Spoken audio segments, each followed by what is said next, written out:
Hey Tribe, today we're going to work on ankle mobility. We're going to show you 3 exercises to kind of increase the range of motion of the ankle, fire up the calf so we're actually using those muscles. It'll help improve your squat and many of your other movements, even just walking around the day if you have sore feet at the end of the day.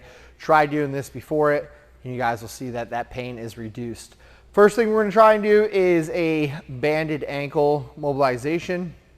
So we're going to put that band right where the talus, which is this top bone up here, goes into the tib fib, right in there. If you're wearing shoes, you want to put it underneath the top part of that tongue. And all we're going to do is just kind of drive this knee forward.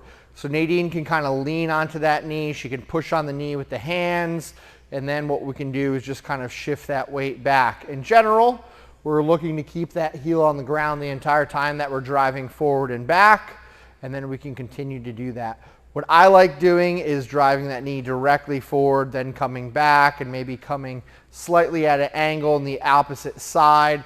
So we're working kind of the opposite of eversion and inversion of what that foot would be doing. And usually coming on the inside where she is right now is going to be a little bit tighter. We're so used to having those feet kind of flare out when we do that. But work through about a minute, 2 minutes on each side. Make that band nice and tight right into where those two bones meet, the ankle and pretty much the leg connect. But just work that minute, 2 minutes on the side, switch it up and go to the other side.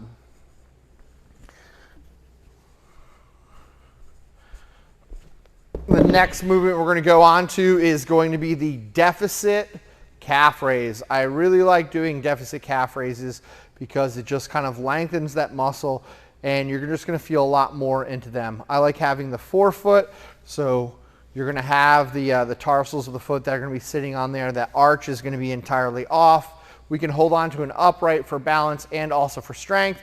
And we're going to just raise ourselves up. We're going to keep those quads nice and locked out, the glutes nice and tight as well too.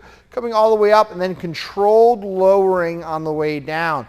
And as we get below, you're going to feel a real good pull of those calves, and then we're going to drive right back up again. We're going to try to be quick on the way up and then slow on the way down. So double the amount of time it takes for you to go down as it does on the way up. I like to even hold at the top to feel those calves kicking as well. You could hold on, and not only can you hold on, but you can actually pull down on that upright as well when we get to the top of the calf raise. You might find that you get a little bit more range of motion out of those calves. Maybe they're not as strong as we think they are, but we should be feeling them come all the way up to pretty much the bottom part of the knee. Now, they actually attach past the knee, but that muscle is pretty much going up to that knee. So make sure that we're feeling the calf muscles all the way up there. And then finally, what we're going to work on, we can still use the upright to hold on to. We're going to be working on rotating in and out of just to kind of attack the different calf muscles, more of the posterior side of the calf, as well as the medial and lateral side. So we're going to target the inside or the outside of the calf. And we're going to start off by kind of picking the heels up and flaring the knees out. So the knees are going to kind of go out. We can still have the knees locked out and the glutes squeezed, but in general, you can see how those feet are flaring out more towards that pinky toes, what we're trying to strive, while keeping that metatarsal pad down. Then we're going to come back down. You're going to actually kind of pull the knees in, so you might have to widen those legs a little bit with the feet going straight forward. We're going to pull the knees in, and we're going to try and come up onto the metatarsal pad and the big toe. And we should feel that kicking in the gastroc on the inside of the leg. Slow back on the way down. Then we can flare back out on the outside of the feet as well too. You should feel 2 different portions of the calf muscle kind of kicking in here. And this is a good way to help identify where we have weakness in those calves, whether it's on the lateral side or the medial side of those muscles.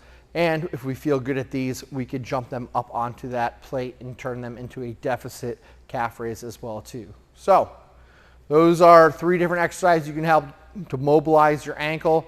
And especially if you're tight in the squat, it may be those ankles. So this is something that's great to do before you do some squats, or in general, if you have pain on your feet from walking all day long, try and do this. It's just going to recruit more muscles to kind of use your arch, and build your calf muscles. As always, like, subscribe, let us know if you have any questions in the comments or any issues that you're dealing with. We'll gladly shoot a video on it. Thank you, and we'll see you guys next week.